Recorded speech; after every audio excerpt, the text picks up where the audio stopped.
한국이 중국의 목숨을 구했다. 백악관 선임분석관의 폭탄 발언에 세계가 발칵 뒤집혔습니다.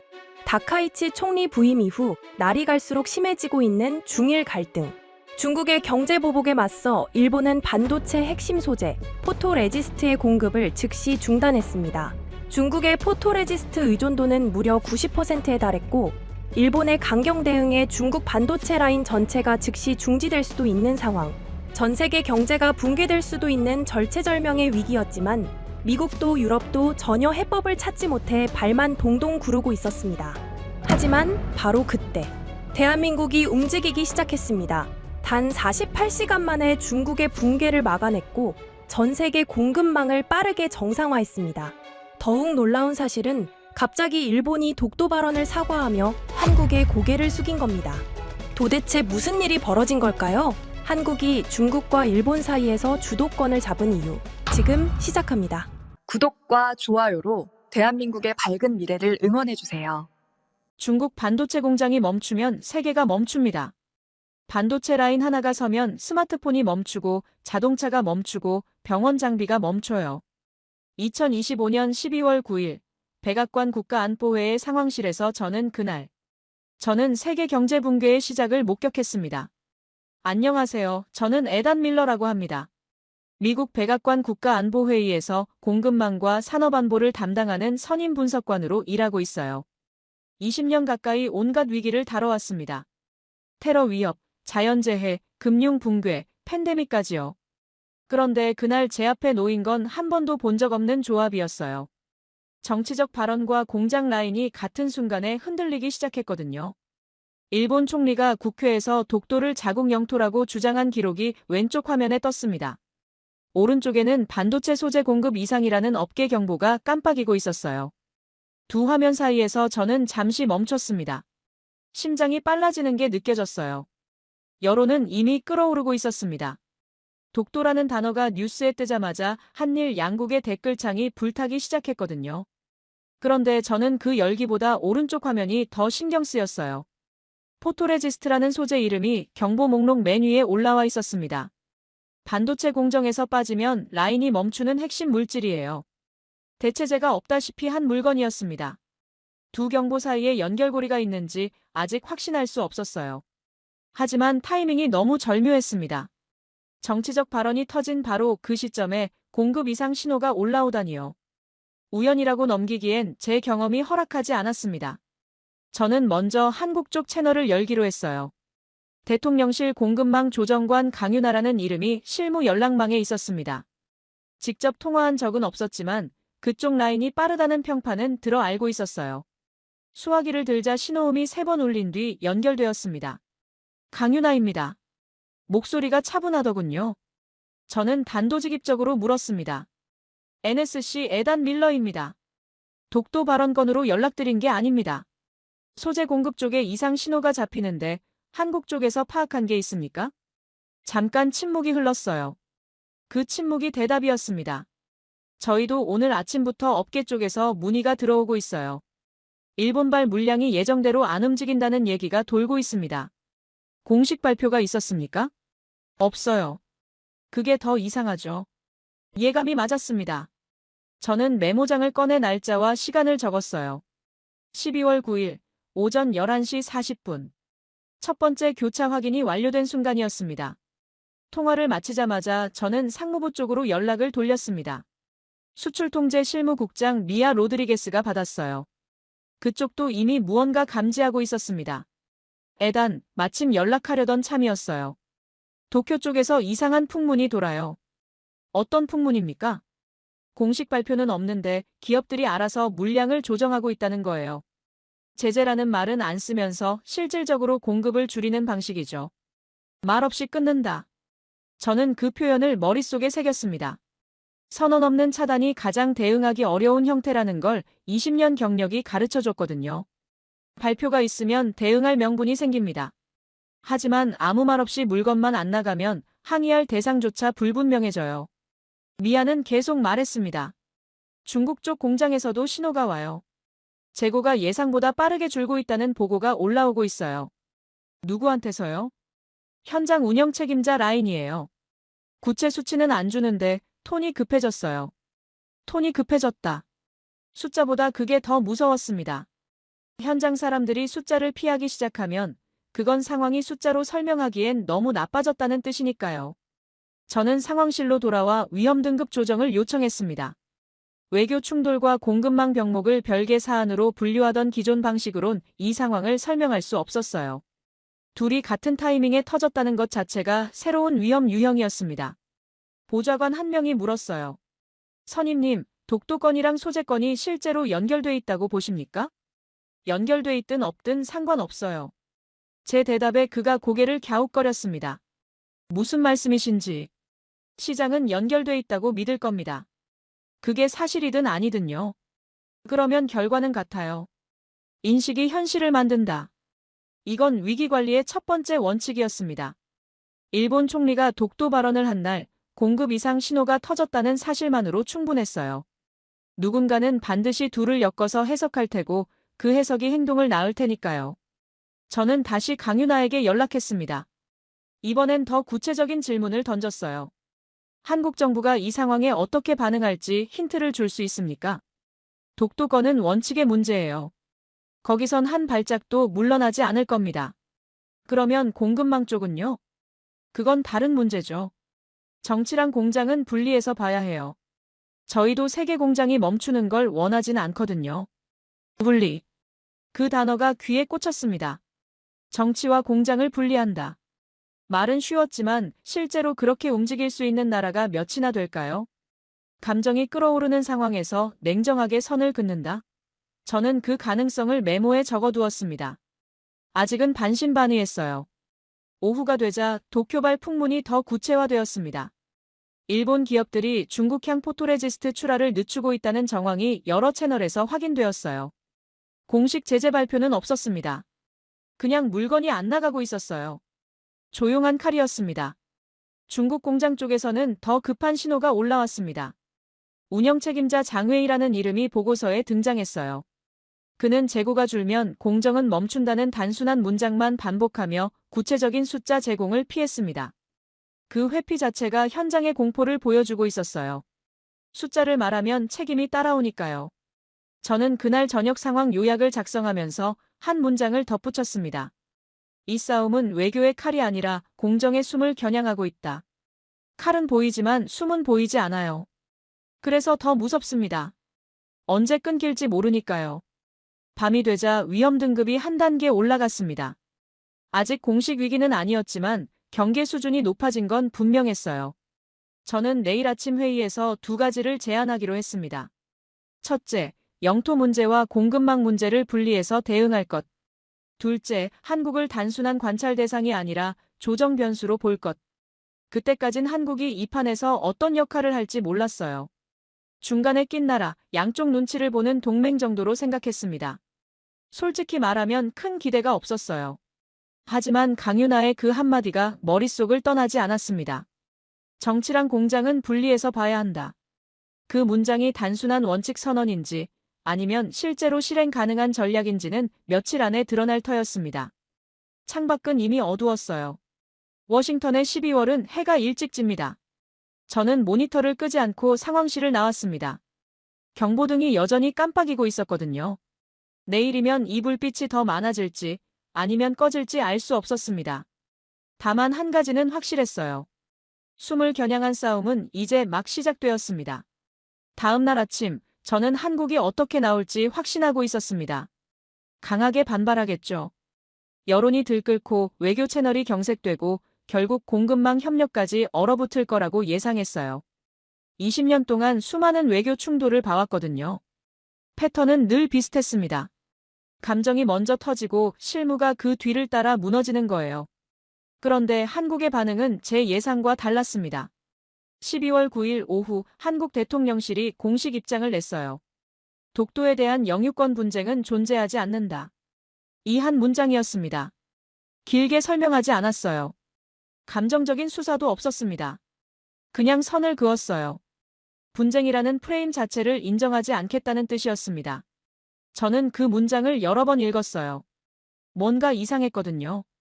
보통은 상대방의 주장에 반박하면서 자국의 정당성을 길게 설명하잖아요.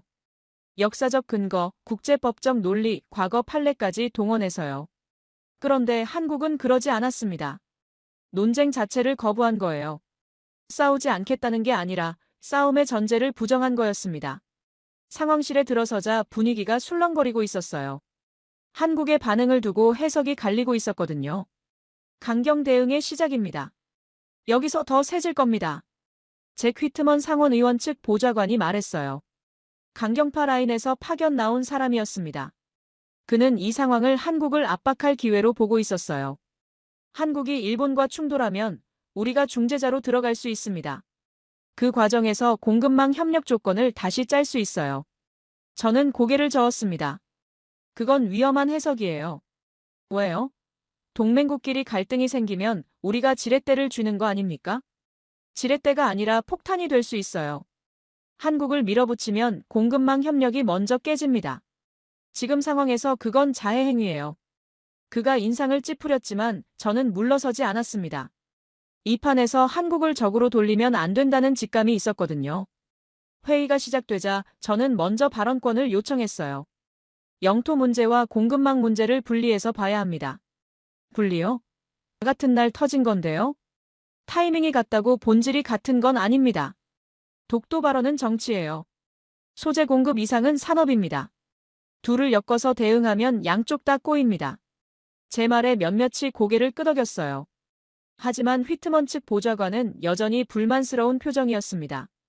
한국이 감정적으로 나오면 어쩔 겁니까? 일본이랑 싸우다가 우리한테까지 불똥 튀면요. 그래서 지금 확인해야 합니다. 한국이 정말 감정적으로 나올 건지 아니면 다른 계산이 있는 건지. 회의가 끝난 뒤 저는 바로 강윤아에게 연락했어요. 어제보다 더 직접적인 질문을 던져야 했습니다. 대통령실 발표 받습니다. 짧더군요. 길게 쓸 이유가 없었어요. 분쟁 자체를 인정하지 않겠다는 뜻입니까? 네. 일본이 뭐라고 하든 독도는 우리 땅이에요. 논쟁할 대상이 아닙니다. 목소리가 단호했어요. 그런데 그 단호함 뒤에 뭔가 더 있다는 느낌이 들었습니다. 그러면 공급망 쪽은요? 이 상황에서 일본이랑 협력선을 유지할 수 있습니까? 잠깐 침묵이 흘렀어요. 그녀가 신중하게 말을 골랐습니다.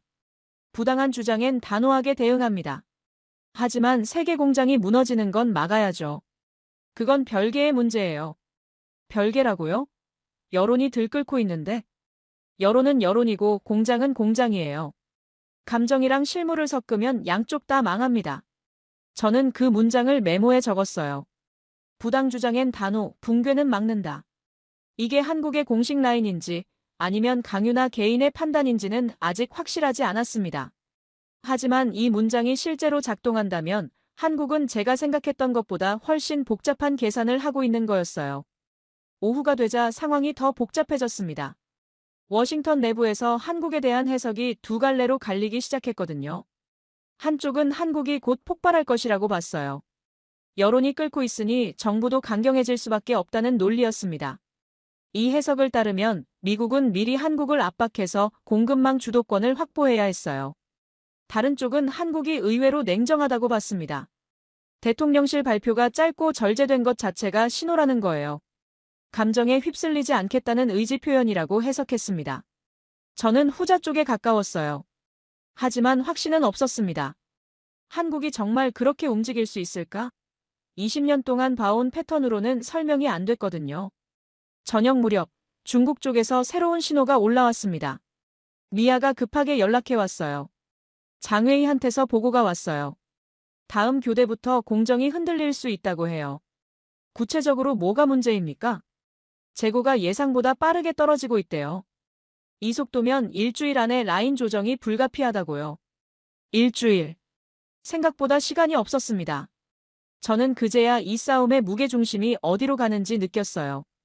독도 발언은 불씨였지만 진짜 전쟁터는 공장 라인이었습니다. 장회의가 뭘 원합니까? 직접 말은 안 했는데 톤으로 봐선 누군가 중간에서 숨통을 틔워주길 바라는 것 같아요. 숨통. 그 단어가 다시 떠올랐습니다. 어제 제가 쓴 문장이 생각났어요. 이 싸움은 공정의 숨을 겨냥하고 있다. 그리고 그 숨통을 조절할 수 있는 위치에 있는 나라가 어디인지도요. 저는 다시 강윤아의 말을 떠올렸습니다. 정치랑 공장은 분리해서 봐야 한다. 만약 한국이 정말 그렇게 움직인다면 중간에서 완충 역할을 할 수 있는 건 한국뿐이었어요. 일본은 칼을 휘두르고 있었고, 중국은 막고 있었고, 미국은 지켜보고 있었습니다. 한국만이 양쪽 다 연결되어 있으면서도 아직 선택을 하지 않은 상태였어요. 그날 밤 저는 보고서를 다시 썼습니다. 한국을 관찰 대상에서 조정 변수로 격상시켰어요. 아직 확신은 없었지만 가능성은 열어둬야 했거든요. 하지만 동시에 불안도 커지고 있었습니다. 한국이 정말 감정과 실무를 분리할 수 있을까? 여론의 압력을 버티면서 냉정하게 움직일 수 있을까? 20년 경력이 속삭였어요. 그런 나라는 거의 없다고요. 모니터를 끄기 전에 경보 현황을 다시 확인했습니다. 어제보다 불빛이 2개 더 늘어 있었어요. 소재 공급 이상이 이제 여러 품목으로 번지고 있다는 뜻이었습니다. 시간이 없었어요. 한국의 선택이 어떻게 나오든 며칠 안에 결론이 날 터였습니다. 확신으로 시작한 하루가 불안으로 끝나고 있었습니다. 한국이 다를 거라고 믿고 싶었지만 아직은 믿을 근거가 부족했어요. 내일이면 뭔가 더 드러나겠죠. 저는 그렇게 스스로를 달래며 상황실을 나왔습니다. 12월 10일, 저는 백악관 상황실에서 3자 통화를 열었습니다. 서울의 강윤아, 상무부의 미아 로드리게스, 그리고 저. 3명이 같은 화면을 보면서 이야기해야 할 만큼 상황이 급박해졌거든요. 통화를 열기 전에 미아가 보내온 자료를 먼저 읽었어요. 업계 요약 메모였습니다. 거기엔 충격적인 숫자가 적혀 있었어요. 중국의 포토레지스트 일본 의존도가 90%에 달한다는 주장이었습니다. 정확한 출처는 불분명했어요. 업계 추정치라고만 되어 있었습니다. 하지만 그 숫자가 사실이라면 일본이 공급을 끊는 순간 중국 반도체 라인은 몇 주 안에 멈출 수밖에 없었어요. 90%. 저는 그 숫자를 여러 번 읽었습니다. 과장일 수도 있었어요. 하지만 과장이 아닐 수도 있었습니다. 문제는 시장이 이 숫자를 믿기 시작했다는 거예요. 믿음이 퍼지면 행동이 따라오고 행동이 현실을 만들어버립니다. 통화가 연결되자 미아가 먼저 말했어요. 상황 정리부터 할게요. 일본 쪽에서 공식 발표는 여전히 없어요. 제재라는 단어도 안 썼고 수출 금지 조치도 없습니다. 그런데 물건은 안 나가고 있죠? 네. 그게 문제예요. 기업들이 알아서 조정하고 있다는 식으로 책임을 흐리고 있어요. 정부는 모른다, 기업 판단이다, 이런 식이죠. 저는 고개를 끄덕였습니다. 예상했던 패턴이었어요. 공식 선언 없이 실질적으로 차단하는 방식. 이게 가장 대응하기 어려운 형태라는 건 이미 알고 있었습니다. 강윤아 조정관, 한국 쪽에서 파악한 건 어떻습니까? 강윤아의 목소리가 들려왔어요. 저희도 같은 패턴을 보고 있어요. 일본 기업들이 중국향 출하를 늦추고 있는 건 확실합니다. 공식 이유는 물류 점검이라고 하는데 믿는 사람은 없어요. 물류 점검이요? 핑계죠. 실제론 출하 자체를 보류하고 있어요. 며칠 더 지나면 재고가 바닥날 겁니다. 미아가 끼어들었습니다. 중국 현장에서도 신호가 와요. 장웨이라는 운영 책임자한테서 보고가 계속 올라오는데 톤이 점점 급해지고 있어요. 구체적으로 뭐라고 합니까? 숫자는 안 줘요. 그냥 재고가 줄면 공정은 멈춘다는 말만 반복해요. 숫자를 피한다. 저는 그 회피의 의미를 알고 있었습니다. 현장 사람들이 숫자를 말하지 않을 때는 2가지 경우예요. 상황이 너무 좋거나 너무 나쁘거나. 지금은 분명히 후자였습니다. 장회의가 왜 숫자를 안 줄까요? 미아가 대답했어요. 책임 문제 아닐까요? 구체적인 숫자를 말하면 그게 공식 기록이 되니까요. 나중에 책임 추궁당할 때 꼬리 잡힐 수 있잖아요. 그러니까 상황이 심각하다는 뜻이네요. 네. 숫자를 피할수록 현장은 더 나쁜 거예요. 저는 메모를 적었습니다.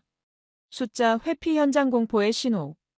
이건 나중에 위기 모델에 반영해야 할 변수였어요. 강윤아가 말을 이었습니다. 밀러 선임님, 솔직하게 말씀드릴게요. 저희도 이 상황이 어디까지 번질지 확신이 없어요. 하지만 한 가지는 분명합니다. 뭡니까? 저희는 붕괴를 원하지 않아요. 독도 문제는 원칙선을 고정하겠지만 공급망이 무너지는 건 막아야 합니다. 그건 저희한테도 재앙이니까요. 붕괴를 막겠다. 저는 그 문장을 곱씹었어요. 어제 그녀가 했던 말과 같은 맥락이었습니다. 정치랑 공장은 분리해서 봐야 한다. 하지만 오늘은 더 구체적이었어요. 붕괴 방지라는 최소 목표를 명확하게 제시한 거였습니다. 그 말은 한국이 중간에서 뭔가 할 의향이 있다는 뜻입니까? 의향이라기보다는 현실이에요. 저희가 안 움직이면 누가 움직입니까? 일본은 칼을 휘두르고 있고 중국은 막고 있고 미국은 계산하고 있잖아요. 그 말이 찔렸습니다. 정확한 지적이었거든요. 미국은 지금 계산하고 있었어요. 이 상황을 어떻게 이용할지, 어디서 지렛대를 잡을지. 하지만 그 계산이 길어지면 공장은 먼저 멈출 수 있었습니다. 미아가 끼어들었어요. 강윤아 조정관, 한국이 구체적으로 뭘 할 수 있습니까? 소재 공급을 대체할 수 있는 건 아니잖아요. 대체는 못해요. 포토레지스트는 일본이 거의 독점하고 있으니까요. 하지만 물류 경로를 조정하거나 중간 재고를 활용하거나 긴급 협의 채널을 여는 건 가능해요. 완전히 구제하는 건 아니지만 붕괴 속도를 늦출 수는 있어요. 붕괴 속도를 늦춘다? 네. 완전히 막는 게 아니라 연쇄 반응이 터지지 않게 숨통을 틔워주는 거예요. 시간을 버는 거죠. 시간을 번다. 저는 그 표현이 마음에 들었습니다. 현실적이었거든요. 기적을 약속하는 게 아니라 가능한 범위 안에서 최선을 찾는 접근이었어요. 그 역할을 한국이 할 수 있다고 봅니까? 할 수 있는지가 아니라 해야 하는 거예요. 안 하면 저희도 피해를 봅니다. 중국 라인이 멈추면 한국 기업들한테도 영향이 오거든요. 공급망은 연결되어 있으니까요. 통화가 끝난 뒤 저는 한동안 화면 앞에 앉아 있었습니다. 머릿속이 복잡했어요. 지금까지 저는 한국을 중간에 낀 나라로 봤습니다. 미국과 일본 사이에서 눈치를 보고 중국과는 경제적으로 엮여 있어서 어느 쪽도 확실하게 선택하지 못하는 위치라고요. 그런데 오늘 강윤아의 말을 듣고 생각이 바뀌기 시작했어요. 중간에 낀 게 아니라 중간에 있기 때문에 할 수 있는 게 있다. 이건 완전히 다른 시각이었습니다. 약점이 아니라 강점일 수도 있다는 거예요. 양쪽 모두와 연결되어 있으니까 양쪽 모두에게 말을 걸 수 있다. 한쪽 편을 들지 않았으니까 중재자 역할을 할 수 있다. 물론 아직 확신은 없었습니다. 말과 행동은 다르니까요. 한국이 정말 그렇게 움직일 수 있을지는 두고 봐야 했어요. 하지만 가능성은 열어둬야 했습니다. 저는 위기 모델을 수정하기 시작했어요. 기존 모델에서 한국은 피영향 변수였습니다. 미국, 일본, 중국의 움직임에 따라 반응하는 수동적 위치였죠. 하지만 오늘부터 한국을 조정 변수로 격상시켰어요. 스스로 판을 움직일 수 있는 능동적 위치로요. 수정을 마치고 나니 모델의 그림이 달라졌습니다. 일본이 칼을 휘두르고 중국이 숨을 멈추고 미국이 계산하는 사이에 한국이 밸브처럼 서 있었어요. 그 밸브를 어느 쪽으로 돌리느냐에 따라 결과가 완전히 달라질 수 있었습니다. 밸브. 저는 그 단어를 메모에 적었어요. 아직은 가설이었지만 뭔가 맞아떨어지는 느낌이 들었습니다. 저녁이 되자 일본 쪽에서 새로운 신호가 잡혔습니다. 경제산업성 실무 라인에서 흘러나온 이야기였어요. 기업의 자율적 판단을 존중한다는 내용이었습니다. 정부는 개입하지 않는다. 기업이 알아서 한다. 그러니까 정부한테 항의해봤자 소용없다. 이런 메시지였죠. 책임 회피의 전형적인 패턴이었어요. 칼은 휘두르면서 손에 피는 안 묻히겠다는 거였습니다. 저는 그 신호를 보고서에 추가했어요. 일본 공식 선언 없는 실질 차단, 책임 분산 전략 구사. 같은 시간 중국 쪽에서는 장회의의 보고가 또 올라왔습니다. 여전히 숫자는 없었어요. 하지만 이번엔 새로운 문장이 추가되어 있었습니다. 다음 교대부터 라인 조정 불가피. 공정이 흔들리기 시작했다는 뜻이었어요. 저는 그 보고를 읽으며 시간이 없다는 걸 다시 한번 느꼈습니다. 며칠 안에 뭔가 결정이 나야 했어요. 한국이 움직일지, 미국이 개입할지, 아니면 그냥 무너지는 걸 지켜볼지. 불안이 혼란으로 바뀌고 있었습니다. 변수가 너무 많았거든요. 일본의 의도, 중국의 버팀 능력, 한국의 실제 역량, 미국 내부의 의견 충돌. 이 모든 게 며칠 안에 부딪힐 터였어요. 모니터를 끄기 전에 강윤아의 말을 다시 떠올렸습니다. 붕괴를 막는 건 저희한테도 재앙이니까요. 그 문장이 머릿속에 남았어요. 한국이 움직이는 이유가 선의가 아니라 생존이라는 뜻이었거든요. 어쩌면 그게 더 믿을 만한 동기일 수도 있었습니다. 선의는 흔들리지만 생존 본능은 안 흔들리니까요. 창밖을 보니 어느새 밤이었습니다. 워싱턴의 불빛이 멀리 보였어요. 저는 내일 아침 회의에서 뭘 말해야 할지 정리하기 시작했습니다. 한국을 밸브로 볼 것인가 아니면 여전히 주변 변수로 볼 것인가. 그 선택에 따라 다음 수가 완전히 달라질 터였습니다. 12월 12일 아침, 저는 강윤아에게 다시 연락했습니다. 이번엔 더 깊은 대화가 필요했어요. 한국이 정말 무엇을 하려는 건지 말이 아니라 행동으로 확인하고 싶었거든요. 어제 말씀하신 붕괴 방지, 구체적으로 어떻게 할 겁니까? 강윤아는 잠시 침묵하더니 대답했습니다. 완전 구제는 불가능해요. 포토레지스트를 대체할 수 있는 건 아니니까요. 하지만 연쇄 붕괴를 막는 건 가능합니다. 연쇄 붕괴요? 네. 중국 라인이 멈추면 거기서 끝이 아니에요. 중국 공장에서 나오는 부품을 쓰는 다른 나라들도 멈춥니다. 한국도 포함이에요. 그 도미노를 막아야 해요. 어떻게요? 중간 재고를 조정하고 물류 경로를 우회시키고 긴급 협의 채널을 열어서 시간을 벌어요. 완전히 살리는 게 아니라 급사를 막는 겁니다. 급사를 막는다. 저는 그 표현이 마음에 들었습니다. 거창한 구호가 아니라 현실적인 목표였거든요. 기적을 약속하는 게 아니라 가능한 범위 안에서 최악을 피하겠다는 거였어요. 그런데 한국이 왜 그걸 합니까? 일본이 독도 발언으로 자극한 상황인데요. 그게 바로 분리예요. 분리요? 독도는 독도고 공장은 공장이에요. 일본이 부당한 주장을 했다고 해서 세계 공급망을 같이 무너뜨릴 순 없잖아요. 저희가 감정적으로 나가면 손해보는 건 저희예요. 저는 그 논리를 곱씹었습니다. 틀린 말이 아니었어요. 감정과 실리를 분리하는 건 말처럼 쉬운 게 아닙니다. 여론이 들끓는 상황에서 냉정하게 계산하는 건 정치적으로 위험하거든요. 그런데 한국은 그걸 하겠다고 했어요. 적어도 말로는요. 솔직히 말씀드릴게요.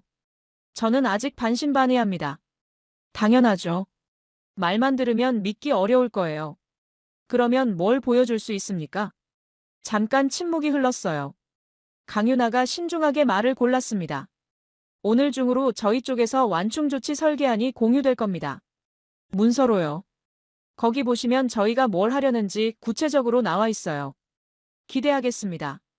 통화를 끊고 나서 저는 기다렸습니다.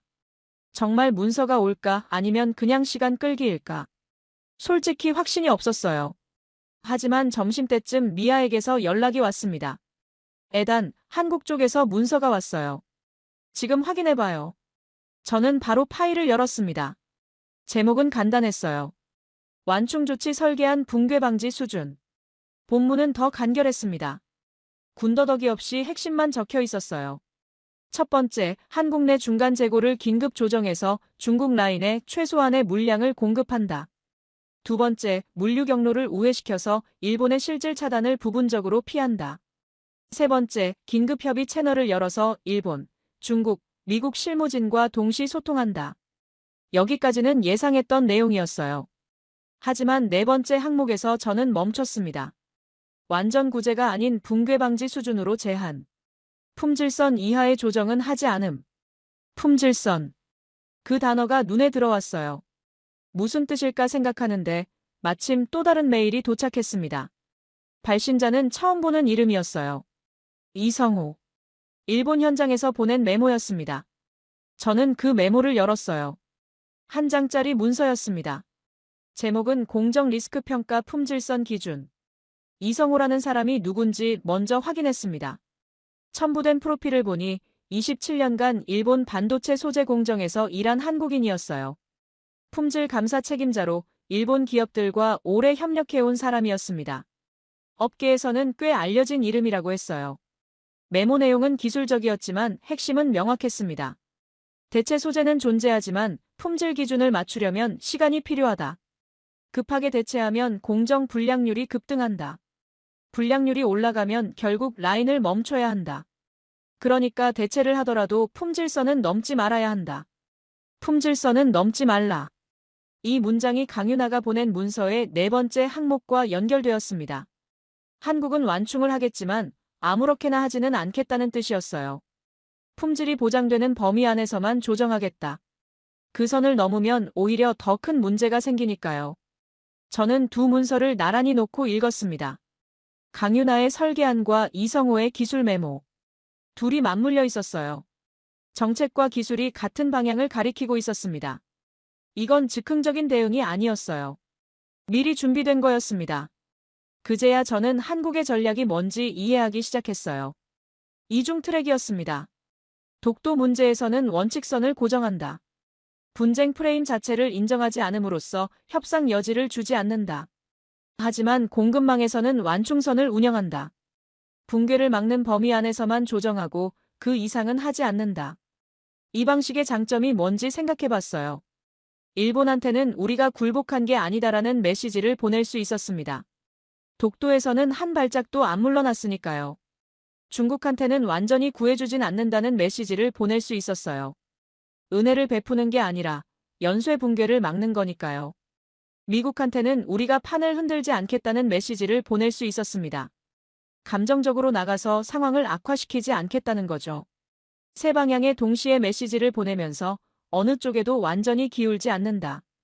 이건 중간에 낀 게 아니라 중간에 서 있는 거였어요. 끌려다니는 게 아니라 버티고 있는 거였습니다. 저는 보고서를 다시 쓰기 시작했어요. 기존 프레임을 완전히 바꿔야 했거든요. 한국을 피영향 변수에서 조정 변수로 바꾼 건 어제였습니다. 하지만 오늘은 한 단계 더 나갔어요. 한국을 밸브로 정의했습니다. 밸브. 파이프 중간에 있으면서 흐름을 조절하는 장치. 열면 흐르고 닫으면 멈춘다. 한국이 지금 그 위치에 있었어요. 일본에서 중국으로 가는 공급 흐름의 중간에 서서 그 흐름을 완전히 막지도 완전히 열지도 않는 역할. 조금씩 조절해서 급격한 변화를 막는 역할. 보고서를 쓰면서 저는 제 편견이 무너지는 걸 느꼈습니다. 솔직히 말하면 저는 한국을 과소평가하고 있었어요. 미국과 일본 사이에서 눈치 보는 나라, 중국과 경제적으로 엮여서 제대로 선택을 못하는 나라. 그렇게 봤거든요. 하지만 틀렸습니다. 한국은 눈치를 보는 게 아니라 계산을 하고 있었어요. 선택을 못하는 게 아니라 선택을 안 하는 거였습니다. 어느 한쪽에 완전히 기울면 잃는 게 더 많으니까요. 오후 회의에서 저는 새 보고서를 발표했습니다. 한국을 밸브로 보자는 제안이었어요. 반응은 엇갈렸습니다. 밸브요? 그게 무슨 뜻입니까? 잭 휘트먼 측 보좌관이 물었어요. 여전히 회의적인 표정이었습니다. 한국이 공급 흐름을 조절할 수 있는 위치에 있다는 뜻입니다. 완전히 막지도 완전히 열지도 않으면서 급격한 변화를 방지하는 역할이요. 그러니까 한국한테 맡기자는 겁니까? 맡기자는 게 아니라 협력하자는 겁니다. 한국이 그 역할을 할 의향이 있고 능력도 있어 보입니다. 그걸 활용하는 게 우리한테도 이득이에요. 그가 고개를 저었어요. 한국을 너무 믿는 거 아닙니까? 여론이 들끓으면 정부도 휩쓸릴 수 있어요. 그래서 지켜봐야죠. 하지만 지금까지 한국의 행동은 일관됩니다. 독도에서는 단호하고 공급망에서는 냉정해요. 그게 유지되는 한 밸브 역할은 가능합니다. 회의는 결론 없이 끝났어요. 하지만 분위기가 바뀐 건 느꼈습니다. 한국을 압박하자는 목소리가 줄어들었거든요.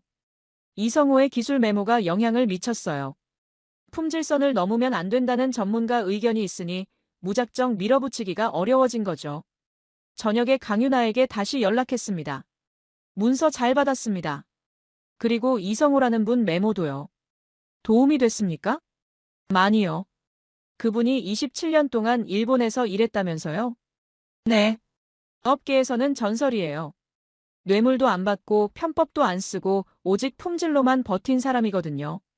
그런 사람이 왜 이 상황에 개입합니까? 본인 말로는 품질선이 무너지면 27년이 허사가 된다고 하더라고요. 자기가 지켜온 기준이 흔들리는 걸 못 보겠다고요.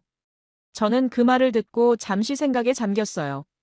이성호라는 사람의 동기가 이해됐습니다. 선의가 아니라 자존심이었어요. 27년 동안 쌓아온 것이 무너지는 걸 못 참는 거였습니다. 어쩌면 그게 가장 믿을 만한 동기일 수도 있었어요. 선의는 흔들리지만 자존심은 잘 안 흔들리니까요. 통화를 끊고 나서 저는 창밖을 봤습니다. 혼란이 긴장으로 바뀌어 있었어요. 상황이 더 명확해졌지만 동시에 더 위험해졌거든요. 한국이 밸브 역할을 할 수 있다는 건 알았습니다. 하지만 그 밸브가 제대로 작동할지는 아직 모르는 거였어요. 며칠 안에 답이 나올 터였습니다. 12월 13일 새벽 상황실 대시보드가 붉게 물들었습니다. 경보등이 하나둘 켜지더니 어느 순간 화면 절반이 빨간색이 되어 있었어요.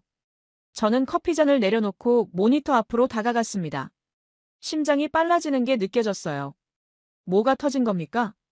당직 분석관이 대답했어요. 일본발 소재 출하가 사실상 멈췄습니다. 어제 밤부터 물류 데이터가 끊겼어요. 공식 발표는요? 없습니다. 여전히 없어요. 말없이 끊는다. 제가 며칠 전에 메모에 적어둔 그 표현이 현실이 되었습니다. 일본은 제재라는 단어를 한 번도 쓰지 않았어요. 수출 금지 발표도 없었습니다. 그냥 물건이 안 나가고 있었어요. 조용한 칼이었습니다. 미아에게 바로 연락했어요. 상무부 쪽에서 파악한 건 있습니까? 지금 확인 중이에요. 하지만 패턴은 똑같아요. 기업들이 자발적으로 출하를 보류하고 있다는 식이에요. 정부는 모른다. 우리는 개입 안 했다. 이런 톤이죠. 그러니까 책임질 사람이 없다는 거네요. 네. 항의하려 해도 항의할 대상이 없어요. 정부는 기업 탓하고 기업은 시장 상황 탓하고 완벽한 책임 분산이에요. 저는 그 말을 듣고 한숨을 쉬었습니다. 이게 가장 대응하기 어려운 형태였거든요. 적이 보이면 싸울 수 있어요. 하지만 적이 안 보이면 싸울 수가 없습니다. 일본은 그걸 정확히 알고 있었어요. 오전 회의가 소집되었습니다. 긴급 회의였어요.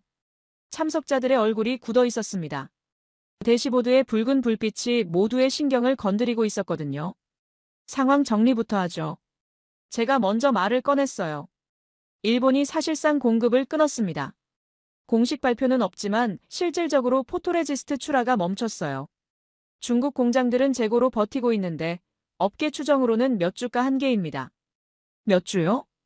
누군가 되물었어요. 정확한 숫자는 없습니다. 하지만 현장에서 올라오는 톤으로 봐선 2주 안에 라인 조정이 시작될 겁니다. 방안이 술렁거렸어요. 2주. 생각보다 시간이 없었거든요. 제 퀴트먼 측 보좌관이 손을 들었습니다. 이 상황을 활용해야 합니다. 활용이요? 한국을 압박할 기회예요. 한국이 중간에서 애매하게 서 있잖아요. 이참에 확실하게 우리 편으로 끌어와야 합니다. 공급망 주도권을 확보하는 거죠. 저는 고개를 저었어요. 그건 역효과입니다. 왜요?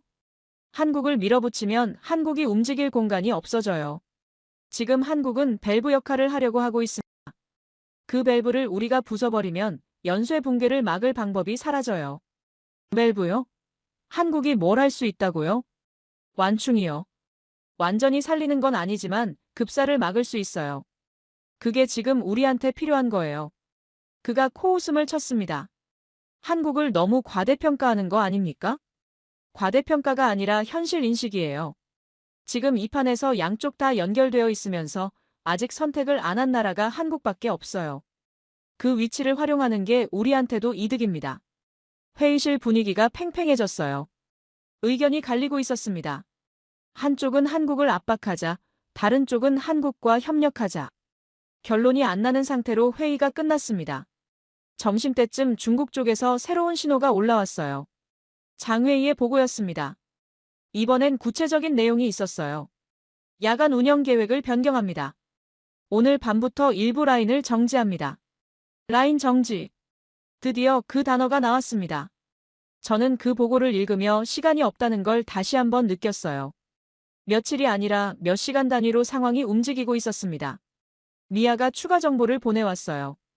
장회의가 전면 정지는 피하려고 해요. 부분 정지로 버티면서 시간을 벌겠다는 거죠. 하지만 재고가 바닥나면 어쩔 수 없이 전면 정지로 갈 수밖에 없어요. 얼마나 버틸 수 있습니까? 본인 말로는 일주일. 하지만 그것도 최선의 경우예요.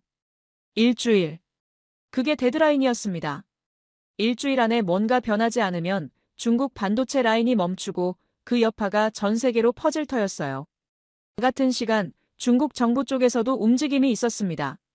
류진펑이라는 이름이 보고서에 등장했어요. 대외 상무 라인 실무자였습니다. 그가 내놓은 대응책을 보고 저는 한숨을 쉬었어요. 관광 제한 확대, 여론전 강화. 체면 카드였습니다. 공장이 멈추려는 상황에서 관광이랑 여론전으로 맞서겠다는 거예요. 현실과 동떨어진 대응이었습니다. 공장은 체면으로 안 돌아가거든요. 소재가 있어야 돌아가는 겁니다. 저는 그 보고를 보면서 중국의 딜레마를 이해했어요. 공식적으로 일본한테 굽히면 체면이 무너집니다. 하지만 굽히지 않으면 공장이 멈춰요. 둘 다 선택하기 어려운 상황에서 그들은 체면을 선택한 거였습니다. 적어도 공식적으로는요. 오후가 되자 강윤아에게서 연락이 왔어요. 밀러 선임님, 저희 쪽 기준이 확정됐습니다. 어떻게 됐습니까? 완전 구제 불가, 붕괴 방지 수준으로 제한. 어제 보내드린 설계안 그대로예요. 이게 저희가 할 수 있는 최대치입니다. 품질선도 유지합니까? 네. 이성호 선생님 의견이 반영됐어요. 품질 기준 이하로는 조정 안 합니다. 급하다고 아무 소재나 넣으면 나중에 더 큰 문제가 생기니까요. 저는 그 말을 듣고 안도했습니다. 한국이 선을 지키고 있었거든요. 무작정 구해주는 게 아니라 통제된 범위 안에서만 움직이겠다는 거였어요. 그게 오히려 믿음을 줬습니다. 선이 없으면 어디까지 갈지 모르잖아요. 하지만 선이 있으면 예측이 가능해요. 그 기준을 문서로 공유해 줄 수 있습니까? 이미 준비했어요. 지금 보낼게요. 잠시 후 문서가 도착했습니다. 제목은 완충조치 실행기준 최종안. 어제 받은 설계안보다 더 구체적이었어요.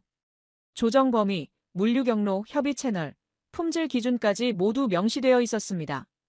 저는 그 문서를 읽으면서 한국의 전략이 더 선명해지는 걸 느꼈어요. 이건 선의가 아니었습니다. 계산이었어요. 한국도 연쇄 붕괴가 나면 피해를 봅니다. 중국 공장에서 나오는 부품을 쓰는 한국 기업들이 많으니까요. 그러니까 한국은 자기 이익을 위해 완충을 하는 거였어요. 남을 도우려는 게 아니라 자기를 지키려는 거였습니다. 어쩌면 그게 가장 믿을 만한 동기일 수도 있었어요. 선의는 상황이 바뀌면 흔들립니다.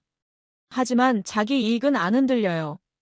한국이 계속 완충 역할을 할 거라고 믿을 수 있는 이유가 거기 있었습니다. 저녁 무렵 이성호에게서 추가 메모가 왔어요.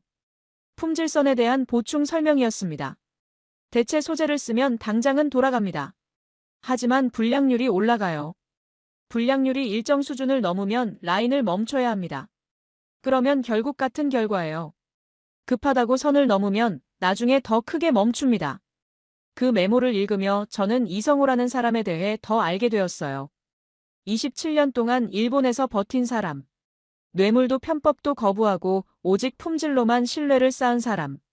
그런 사람이 지금 이 상황에서 기준을 제시하고 있었습니다. 자기가 27년 동안 지켜온 선이 무너지는 걸 못 보겠다는 거였어요. 밤이 되자 상황실에 다시 모였습니다. 대시보드의 붉은 불빛은 더 늘어나 있었어요. 하지만 분위기가 달랐습니다. 아침과 달리 뭔가 방향이 잡히기 시작한 느낌이었거든요. 저는 한국에서 온 문서를 공유했습니다. 완충조치 실행기준. 회의 참석자들이 그걸 읽었어요. 잭 휘트먼 측 보좌관도 읽었습니다. 그의 표정이 조금 바뀌었어요. 완전히 납득한 건 아니었지만 적어도 무작정 반대하지는 않았습니다. 이게 한국이 할 수 있는 최대치라는 겁니까? 네. 완전 구제가 아니라 붕괴 방지예요. 그게 현실적인 선이죠. 믿을 수 있습니까? 선이 명확하니까 믿을 수 있어요. 어디까지 할지 모르면 못 믿지만 어디까지 할지 알면 예측이 가능하잖아요. 그가 잠시 생각하더니 고개를 끄덕였습니다. 완전한 동의는 아니었지만 적어도 반대는 아니었어요. 그걸로 충분했습니다. 회의가 끝나고 저는 대시보드 앞에 섰어요. 붉은 불빛이 여전히 깜빡이고 있었습니다. 하지만 이제 그 불빛이 조금 다르게 보였어요. 칼을 휘두르는 쪽이 이기는 게 아니었습니다. 숨통을 쥔 쪽이 이기는 거였어요. 그리고 그 숨통에 손을 얹은 건 한국이었습니다. 긴장이 충격으로 바뀐 하루였어요. 상황이 얼마나 급박한지 눈으로 확인했거든요. 하지만 동시에 방향도 보였습니다. 한국의 밸브가 작동하기 시작했어요. 그게 제대로 돌아갈지는 며칠 안에 드러날 터였습니다. 12월 14일 아침, 저는 보고서의 핵심 문장을 다시 썼습니다. 하루 종일 고민한 끝에 내린 결론이었어요. 한국의 완충은 지원이 아니라 통제다. 이 한 문장이 모든 걸 바꿨습니다. 며칠 동안 저는 한국의 역할을 어떻게 정의해야 할지 고민했어요. 처음엔 중재라고 썼습니다. 하지만 그건 틀린 표현이었어요. 한국은 양쪽을 화해시키려는 게 아니었거든요. 그 다음엔 지원이라고 썼습니다. 하지만 그것도 맞지 않았어요. 한국은 중국을 도우려는 게 아니었습니다. 그럼 뭘까? 한참을 생각하다가 답을 찾았어요. 통제였습니다. 한국이 하는 건 흐름을 조절하는 거였어요. 완전히 열지도 완전히 닫지도 않으면서 급격한 변화를 막는 것. 중국을 살리려는 게 아니라 연쇄 붕괴를 막으려는 것. 그 차이가 중요했습니다. 살리려는 거면 한계가 없어요. 계속 더 많은 걸 요구받게 됩니다. 하지만 붕괴를 막으려는 거면 선이 있어요. 거기까지만 하고 멈출 수 있습니다. 강윤아가 처음부터 말했던 게 그거였어요. 완전 구제가 아닌 붕괴 방지. 저는 그 문장을 여러 번 읽었지만 진짜 의미를 이해한 건 오늘 아침이었습니다. 보고서를 수정하고 나서 미아에게 연락했어요. 완충 효과가 나타나고 있습니까? 지금 추적 중이에요. 물류 데이터가 조금씩 바뀌고 있어요. 어떻게요? 한국 경유 물량이 늘었어요. 직접 일본에서 중국으로 가는 건 여전히 막혀 있지만 우회 경로로 조금씩 움직이고 있어요. 얼마나요? 전체의 15% 정도. 많지 않아요. 하지만 이게 전면 붕괴를 막는 데는 충분할 수도 있어요. 15%. 적은 숫자였습니다. 하지만 그게 핵심이었어요. 한국은 90%를 채우려는 게 아니었습니다. 15%로 급사를 막으려는 거였어요. 완전한 해결이 아니라 시간 벌기. 그게 현실적인 목표였습니다. 장웨이 쪽은 어떻습니까? 운영 계획을 바꿨어요. 어제 전면 정지를 준비하고 있었는데 오늘 아침에 부분 정지로 전환했어요. 왜요? 한국 쪽에서 물량이 들어올 거라는 신호를 받은 것 같아요. 완전히 끊기는 게 아니라는 걸 알았으니까 전면 정지까지 갈 필요가 없어진 거죠. 저는 그 말을 듣고 안도했습니다. 밸브가 작동하기 시작한 거였어요. 한국이 손을 조금만 움직였는데 중국 현장의 계획이 바뀌었습니다. 이게 통제의 힘이었어요. 많이 하지 않아도 됩니다. 정확하게 하면 됩니다. 오전 회의에서 저는 수정된 보고서를 발표했어요. 핵심 문장을 강조했습니다. 한국의 완충은 지원이 아니라 통제입니다. 중국을 살리려는 게 아니라 연쇄 붕괴를 막으려는 겁니다. 이 구분이 중요해요. 무슨 차이가 있습니까? 누군가 물었어요. 지원이면 끝이 없어요. 더 달라, 더 달라 계속 요구받게 됩니다. 하지만 통제면 선이 있어요. 여기까지만 하고 멈출 수 있습니다. 한국이 지금 그 선을 지키고 있어요. 그 선이 뭡니까? 품질선이요. 이성호라는 전문가가 제시한 기준입니다. 대체 소재를 쓰더라도 품질 기준 이하로는 안 한다. 급하다고 아무거나 넣으면 나중에 더 큰 문제가 생기니까요. 회의실이 조용해졌어요. 참석자들이 그 논리를 소화하고 있었습니다. 잭 휘트먼 측 보좌관도 이번엔 반박하지 않았어요. 어제 한국 문서를 본 뒤로 태도가 조금 바뀌었거든요. 그러면 우리는 뭘 해야 합니까? 두 가지요. 첫째, 한국의 완충을 방해하지 않는다. 압박하거나 끼어들면 밸브가 망가져요. 둘째, 이 과정을 기록한다. 나중에 무슨 일이 있었는지 정확하게 남겨야 합니다. 기록이요? 네. 지금 오보랑 추정이 너무 많아요. 90% 의존이니 몇 주 만에 멈추니 이런 숫자들이 돌아다니는데 출처가 불분명해요. 사실과 추정을 분리해야 합니다. 제가 그 말을 한 건 이유가 있었어요. 며칠 동안 여러 채널에서 정보를 받았는데 정확한 게 별로 없었거든요. 업계 추정, 현장 풍문, 언론 보도. 다 조금씩 달랐습니다. 어떤 건 과장이었고 어떤 건 축소였어요. 그런 정보가 정책 판단에 영향을 미치면 위험했습니다. 회의가 끝난 뒤 저는 소스 검증 절차를 강화하자는 제안서를 작성했어요. 앞으로 이런 상황이 또 올 수 있으니까요. 그때마다 오보에 휩쓸리면 안 되잖아요. 출처를 확인하고 교차 검증하고 사실과 추정을 분리하는 프로토콜이 필요했습니다. 오후에 강윤아에게 연락했어요. 현장 상황을 확인하고 싶었거든요. 완충이 작동하고 있는 것 같습니다. 네. 예상대로예요. 물량이 조금씩 움직이고 있어요. 중국 쪽 반응은 어떻습니까? 잠깐 침묵이 흘렀어요. 강윤아가 신중하게 대답했습니다. 복잡해요. 복잡하다니요? 공식적으론 아무 말 안 해요. 한국한테 고맙다고 말하면 체면이 깎이니까요. 하지만 실무선에서는 협조하고 있어요. 물류 조정에 필요한 정보를 주고받고 있거든요. 그러니까 겉으로는 모른 척하고 속으로는 협력한다는 거네요. 네. 그게 그쪽 방식이에요. 체면이 중요하니까요. 저는 그 말을 듣고 고개를 끄덕였습니다. 체면. 중국에서 그게 얼마나 중요한지 알고 있었어요. 공식적으로 굽히면 안 됩니다. 하지만 실무적으로는 협력할 수 있어요. 겉과 속이 다른 거죠. 복잡하지만 그게 현실이었습니다. 장회의한테서도 연락이 왔어요. 강윤아가 덧붙였습니다. 뭐라고 하던가요? 완전 구제가 아니어서 더 무섭다고 하더라고요. 무섭다고요? 네. 한국이 손잡이를 크게 안 돌렸잖아요. 조금만 열어준 거예요. 그게 오히려 압박이래요. 언제든지 다시 닫을 수 있다는 뜻이니까요. 저는 그 말에 잠시 생각에 잠겼어요. 장회의의 관점이 이해됐습니다. 한국이 완전히 구해줬으면 그건 호의가 됩니다. 호의는 받은 쪽이 갑이에요. 고마워하면서도 당연하게 여기게 되죠. 하지만 한국이 조금만 열어줬으니까 그건 통제가 됩니다. 통제는 쥔 쪽이 갑이에요. 언제든지 닫을 수 있다는 걸 알기 때문에 긴장하게 됩니다. 이게 한국의 전략이었어요. 많이 해주지 않으면서 영향력을 유지하는 것. 급사만 막아주고 나머지는 알아서 하라는 것. 은혜를 베푸는 게 아니라 상황을 관리하는 것. 저녁 무렵 리아가 업데이트를 보내왔어요. 물류 변화가 더 선명해지고 있어요. 한국 경유 물량이 늘고 있고 중국 현장의 재고 소진 속도가 느려지고 있어요. 수치로 얼마나요? 재고 소진 예상 시점이 3일 뒤로 밀렸어요. 원래는 이틀 뒤였거든요. 3일. 하루가 벌린 거였습니다. 적어 보이지만 위기 상황에서 하루는 엄청난 시간이에요. 그 하루 동안 협상이 진전될 수도 있고 새로운 대안이 나올 수도 있습니다. 시간은 선택지를 만들어줍니다. 장회의는요?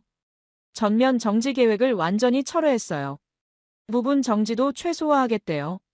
상황이 나아지고 있다고 판단한 것 같아요. 저는 그 소식을 듣고 깊이 숨을 쉬었습니다. 밸브가 작동하고 있었어요. 한국이 손을 살짝 움직였는데 전체 판이 바뀌었습니다. 중국 현장이 안정되고 연쇄 붕괴 위험이 줄어들었어요. 밤이 되자 저는 창밖을 보며 생각에 잠겼습니다. 며칠 전만 해도 저는 한국을 과소평가하고 있었어요. 중간에 낀 나라, 눈치 보는 동맹. 그렇게 봤거든요. 하지만 틀렸습니다. 한국은 끌려다니는 게 아니었어요. 운전하고 있었습니다. 방향을 정하고 속도를 조절하고 필요하면 멈추는 것. 그게 운전이잖아요. 한국이 지금 그걸 하고 있었습니다. 판을 흔들지 않으면서 판을 안정시키는 것. 뛰어다니지 않으면서 상황을 통제하는 것. 그날 밤 저는 보고서에 마지막 문장을 추가했어요. 한국은 끌려다니는 동맹이 아니라 위기에서 판을 안정시키는 운전자다. 이게 제 결론이었습니다. 충격이 이성으로 바뀐 순간이었어요. 감정이 아니라 논리로, 편견이 아니라 사실로 상황을 보게 되었습니다. 모니터를 끄기 전에 대시보드를 다시 확인했어요. 붉은 불빛이 어제보다 줄어 있었습니다. 위기가 끝난 건 아니었지만 방향이 보이기 시작했어요. 한국의 밸브가 계속 작동한다면 이 판은 무너지지 않을 수도 있었습니다. 12월 15일 위기가 가라앉기 시작했습니다. 대시보드의 붉은 불빛이 하나둘 꺼지고 상황실의 긴장도 조금씩 풀렸어요. 하지만 제 일은 끝나지 않았습니다. 무엇이 작동했고 무엇이 실패했는지 정리해야 했거든요. 기록이 없으면 교훈도 없습니다. 저는 최종 평가 보고서 초안을 쓰기 시작했어요. 제목은 간단하게 정했습니다. 12월 공급망 위기 평가 및 교훈. 하지만 내용은 간단하지 않았어요. 며칠 동안 벌어진 일을 정확하게 정리하려면 여러 사람의 증언이 필요했습니다. 먼저 독도 문제부터 정리했어요. 일본 총리의 발언이 시작점이었습니다. 12월 9일 국회에서 독도를 자국 영토라고 주장한 것. 그 발언이 한일 관계를 순간적으로 얼어붙게 만들었죠. 하지만 한국의 대응이 흥미로웠어요. 한국 대통령실은 영유권 분쟁은 존재하지 않는다는 한 문장으로 응수했습니다. 길게 설명하지 않았어요. 논쟁에 끌려 들어가지 않았습니다. 분쟁이라는 프레임 자체를 거부한 거였어요. 저는 그 대응을 보고서에 이렇게 적었습니다. 한국의 즉각 반박은 협상선을 흐리지 않는 기준점이 되었다. 기준점. 이게 중요했어요. 한국이 독도에서 물러서지 않았기 때문에 공급망 완충이 굴복으로 해석되지 않았습니다. 두 개의 선이 분리되어 있었거든요. 정치는 정치, 공장은 공장. 한쪽에서 단호하게 서 있었기 때문에 다른 쪽에서 유연하게 움직일 수 있었던 겁니다. 다음으로 공급망 병목을 정리했어요. 이게 진짜 위기의 핵심이었습니다. 일본이 공식 발표 없이 포토레지스트 공급을 사실상 끄는 것. 제재라는 말은 안 썼지만 물건이 안 나갔어요. 말없이 끊는 칼이었습니다. 보고서에 데이터를 넣어야 했어요. 며칠 동안 돌아다녔던 숫자들을 정리했습니다. 중국의 포토레지스트 일본 의존도 90% 주장. 이 숫자가 가장 많이 인용되었어요. 출처는 업계 요약 메모였습니다. 정확한 검증은 어려웠지만 시장이 이 숫자를 믿었다는 건 사실이었어요. 믿음이 행동을 낳고 행동이 현실을 만들었습니다. 저는 그 숫자 옆에 주석을 달았어요. 출처 불명, 검증 필요. 그러나 정책 판단에 영향을 미친 것은 사실. 이게 정직한 기록이었습니다. 확실한 것과 불확실한 것을 구분해야 했거든요. 오전에 사토 하루카에게서 연락이 왔어요. 일본 경제지 기자였습니다. 며칠 전에 미아를 통해 연결된 사람이었어요. 그녀가 취재 기록을 정리해서 보내왔습니다. 밀러 선임님 요청하신 자료예요. 일본 내부 상황을 정리했습니다. 저는 그 파일을 열었어요. 제목은 여론과 실무의 분리 일본 내부 기록. 본문을 읽으며 저는 고개를 끄덕였습니다. 그녀가 정리한 내용이 제 분석과 일치했거든요. 일본 여론은 강경했어요. 독도 문제로 한국을 압박해야 한다는 목소리가 높았습니다. 하지만 실무서는 달랐어요. 기업들은 공급망이 완전히 끊기는 걸 원하지 않았습니다. 완전히 끊으면 자기들도 피해를 보니까요. 그래서 겉으로는 출하를 멈추면서 속으로는 우회 경로를 열어두었어요. 사토의 기록에는 이런 문장이 있었습니다. 여론이 강경해져도 실무선이 완전히 끊기지 않은 이유는 양쪽 모두 전면 붕괴를 두려워했기 때문이다. 저는 그 문장을 보고서에 인용했어요. 출처를 명시하고요. 점심 무렵 이성호에게서 메시지가 왔습니다. 품질선에 대한 최종 증언이었어요. 밀러 선임님, 이번 건에 대한 제 생각을 정리했습니다. 보고서에 쓰셔도 됩니다. 저는 그 메시지를 열었어요. 27년 동안 일본에서 일한 사람의 증언이었습니다. 무게가 달랐어요. 품질선이 무너지지 않았기 때문에 완충이 통제로 남을 수 있었습니다. 급하다고 기준을 낮췄으면 나중에 더 큰 문제가 생겼을 겁니다. 불량률이 올라가면 결국 라인을 멈춰야 하니까요. 한국이 선을 지킨 건 단기 이익보다 장기 신뢰를 선택한 겁니다. 저는 그 문장을 읽으며 이성호라는 사람에 대해 다시 생각했어요. 27년 동안 뇌물도 편법도 거부하고 오직 품질로만 버틴 사람. 그런 사람이 선을 지켰다고 증언하는 건 의미가 있었습니다. 아무나 할 수 있는 말이 아니거든요. 오후에 장회의의 보고가 올라왔어요. 중국 공장 운영 책임자의 현장 반응이었습니다. 미아가 중계해줬어요. 장회의가 이번 건에 대해 보고서를 썼대요. 내부용인데 핵심 내용을 공유해줬어요. 저는 그 내용을 읽었습니다. 장회의의 관점이 흥미로웠어요. 한국의 완충은 완전 구제가 아니었다. 그래서 더 무서웠다. 손잡이를 크게 돌리지 않았다는 건 언제든지 다시 닫을 수 있다는 뜻이니까. 우리는 그걸 알고 있었다. 그래서 협조했다. 완전 구제가 아니어서 더 무서웠다. 이 문장이 핵심이었어요. 한국이 전부를 해줬으면 중국은 당연하게 여겼을 겁니다. 하지만 조금만 해줬으니까 중국은 긴장했어요. 언제든지 다칠 수 있다는 걸 알았으니까요. 이게 통제의 본질이었습니다. 저는 장회의의 말을 보고서에 넣었어요. 현장 반응이니까요. 정책 평가에는 현장의 목소리가 필요합니다. 위에서 보는 것과 아래에서 보는 것은 다르거든요. 저녁이 되자 보고서 초안이 완성되었습니다. 마지막으로 결론 문장을 써야 했어요. 며칠 동안 일어난 일을 한 문장으로 압축해야 했습니다. 쉽지 않았어요. 여러 번 고치고 다시 썼습니다. 첫 번째 시도. 한국이 위기를 해결했다. 아니었어요. 한국이 해결한 게 아니었습니다. 위기는 아직 완전히 끝나지 않았거든요. 두 번째 시도. 한국이 중국을 도왔다. 이것도 아니었어요. 한국은 중국을 돕기 위해 움직인 게 아니었습니다. 연쇄 붕괴를 막기 위해 움직인 거였어요. 세 번째 시도. 한국이 밸브 역할을 했다. 가까웠지만 부족했어요. 더 구체적이어야 했습니다. 마지막 시도. 연쇄 붕괴 차단의 핵심 변수는 한국의 최소 완충, 즉 밸브 운영이었다. 이게 맞았어요. 핵심을 다 담고 있었습니다. 연쇄 붕괴, 최소 완충, 밸브 운영. 세 개의 키워드가 전체 상황을 설명했어요. 저는 그 문장을 보고서 결론에 넣었습니다. NSC 최종 평가 메모의 핵심 문장으로요. 이게 공식 기록이 될 거였어요. 나중에 누가 이 사건을 연구하더라도 이 문장을 보게 될 겁니다. 보고서를 제출하기 전에 한 번 더 읽었어요. 며칠 동안 일어난 일이 정리되어 있었습니다. 독도 발언으로 시작된 정치적 긴장, 일본의 무원 중단이 만든 공급망 병목, 중국 현장의 혼란, 한국의 이중 트랙 전략, 그리고 최소 완충이라는 밸브. 모든 조각이 맞물려 있었어요. 밤이 되자 강윤아에게 연락했습니다. 감사 인사를 하고 싶었거든요. 보고서 제출했습니다. 한국의 역할을 명확하게 기록했어요. 고맙습니다. 저희도 정리 중이에요. 솔직히 말씀드릴게요. 처음엔 반신반의했습니다. 한국이 정말 감정과 실무를 분리할 수 있을까 했거든요. 당연하죠. 말로는 쉬우니까요. 하지만 실제로 하셨어요. 그게 인상적이었습니다. 잠깐 침묵이 흘렀어요. 강윤아가 조용히 말했습니다. 저희도 배웠어요. 이번 건으로요. 뭘요? 선이 있어야 조정이 가능하다는 걸요. 독도에서 물러섰으면 공급망에서도 끌려다녔을 겁니다. 원칙이 있었기 때문에 유연할 수 있었어요. 저는 그 말을 듣고 고개를 끄덕였습니다. 원칙이 있어야 유연할 수 있다. 역설적이지만 사실이었어요. 선이 없으면 어디까지 갈지 모르잖아요. 선이 있으니까 그 안에서 움직일 수 있는 거였습니다.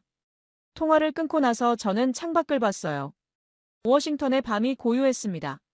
며칠 전만 해도 이 도시가 긴장으로 가득 차 있었는데 지금은 평온해 보였어요. 물론 위기가 완전히 끝난 건 아니었습니다. 하지만 급한 불은 껐어요. 공감이 확신으로 바뀐 밤이었습니다. 처음엔 한국의 전략이 이해가 안 됐어요. 왜 중간에 서려고 하는지, 왜 어느 쪽도 선택하지 않는지. 하지만 이제는 알았습니다. 중간에 있기 때문에 할 수 있는 게 있었어요. 양쪽 모두와 연결되어 있으니까 양쪽 모두에게 영향을 미칠 수 있었던 겁니다. 한국은 끌려다니는 게 아니었어요. 서 있는 거였습니다. 그리고 그 자리에서 밸브를 돌리고 있었습니다. 2025년 12월 15일, 저는 그 주간의 기록을 정리하며 처음 장면을 다시 떠올렸습니다. 경보가 2개 동시에 울렸던 그 순간을요. 왼쪽 화면에 독도, 오른쪽 화면에 포토레지스트. 정치와 공장이 같은 타이밍에 흔들리기 시작했던 그 아침이었어요. 며칠밖에 안 지났는데 그때가 까마득하게 느껴졌습니다. 그 사이에 너무 많은 일이 있었거든요. 기록을 정리하면서 각 나라가 어떻게 움직였는지 되짚어봤어요. 일본은 칼을 휘둘렀습니다. 독도 발언으로 감정선을 건드리고 동시에 소재 공급을 조용히 끊었어요. 말없이 끊는 칼이었죠. 선언은 없었지만 효과는 있었습니다. 중국은 체면을 세우려 했어요. 공장이 멈추려는 상황에서도 공식적으로 굽히지 않았습니다. 관광 제한이니 여론전이니 실질과 동떨어진 카드만 내밀었어요. 하지만 실무선에서는 조용히 협조했습니다. 겉과 속이 달랐죠. 미국은요. 솔직히 말하면 계산하느라 흔들렸어요. 이 상황을 어떻게 이용할지, 어디서 지렛대를 잡을지. 한국을 압박하자는 목소리와 협력하자는 목소리가 부딪혔습니다. 방향을 정하는 데 시간이 걸렸어요. 그런데 판을 흔들지 않게 만든 건 그 어느 쪽도 아니었습니다. 한국이었어요. 한국은 거친 구호를 외치지 않았습니다. 독도에서는 한 문장으로 선을 그었어요. 영유권 분쟁은 존재하지 않는다. 논쟁에 끌려 들어가지 않았습니다. 분쟁이라는 프레임 자체를 거부했어요. 그게 원칙선이었습니다. 공급망에서는 최소 완충을 실행했어요. 완전히 구해주지 않았습니다. 급사만 막았어요. 붕괴 방지 수준으로 제한하고 품질선 이하로는 조정하지 않았습니다.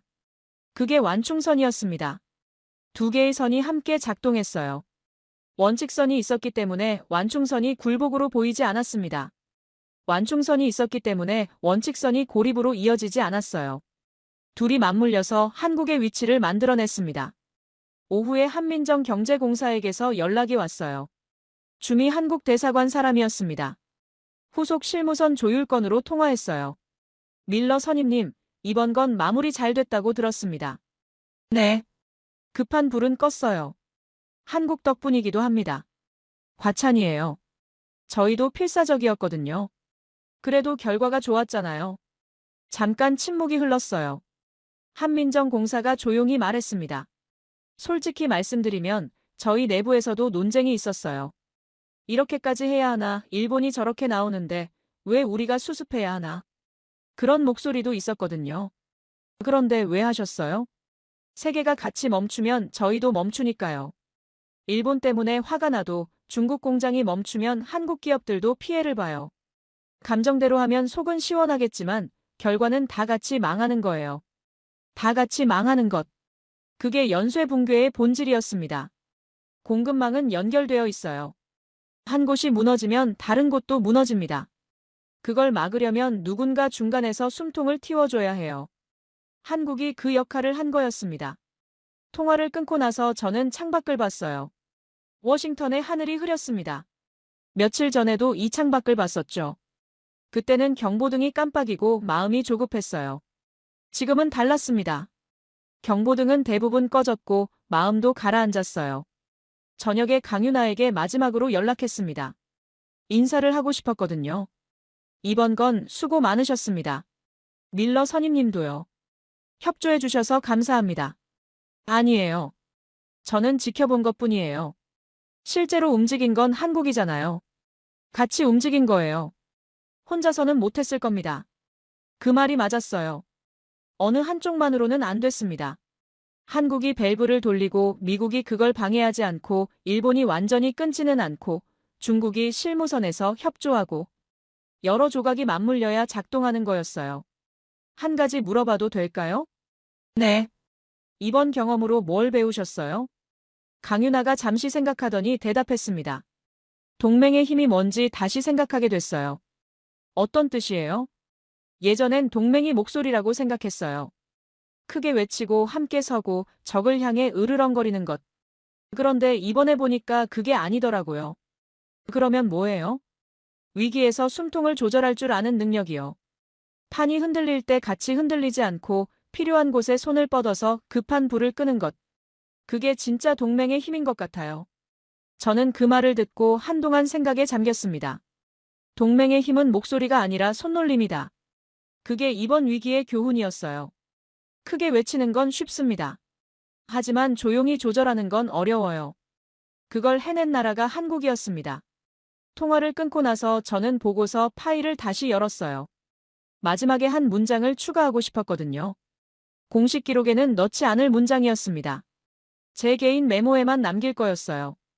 한국은 끌려다니는 동맹이 아니었다. 위기에서 판을 안정시키는 기준점이었다. 이게 제 결론이었습니다. 며칠 전만 해도 저는 한국을 과소평가하고 있었어요. 중간에 낀 나라, 눈치 보는 동맹. 그렇게 봤거든요. 하지만 완전히 틀렸습니다. 한국은 중간에 낀 게 아니라 중간에 선 거였어요. 끌려다닌 게 아니라 버틴 거였습니다. 그리고 그 자리에서 밸브를 돌렸어요. 조금만 열어서 급사를 막고 너무 많이 열지 않아서 통제를 유지했습니다. 모니터를 끄기 전에 창밖을 한 번 더 봤어요. 어느새 밤이었습니다. 워싱턴의 불빛이 멀리 보였어요. 며칠 전 이 도시가 긴장으로 가득 차 있었는데 지금은 평온해 보였습니다. 위기는 끝났어요. 적어도 이번 거는요. 하지만 다음 위기는 언제든 올 수 있습니다. 그때도 누군가는 밸브를 돌려야 할 거예요. 숨통을 조절하고 급한 불을 끄고 판이 무너지지 않게 잡아야 합니다. 그 역할을 누가 할지는 모르겠어요. 하지만 이번에 한국이 보여준 건 기억할 겁니다. 원칙을 세우면서도 유연하게 움직이는 법. 감정에 휩쓸리지 않으면서도 단호하게 서는 법. 그게 가능하다는 걸 한국이 증명했으니까요. 저는 컴퓨터를 끄고 자리에서 일어났습니다. 며칠 만에 제대로 쉴 수 있을 것 같았어요. 확신이 여운으로 바뀌는 밤이었습니다. 끝이 아니라 시작 같은 여운이요.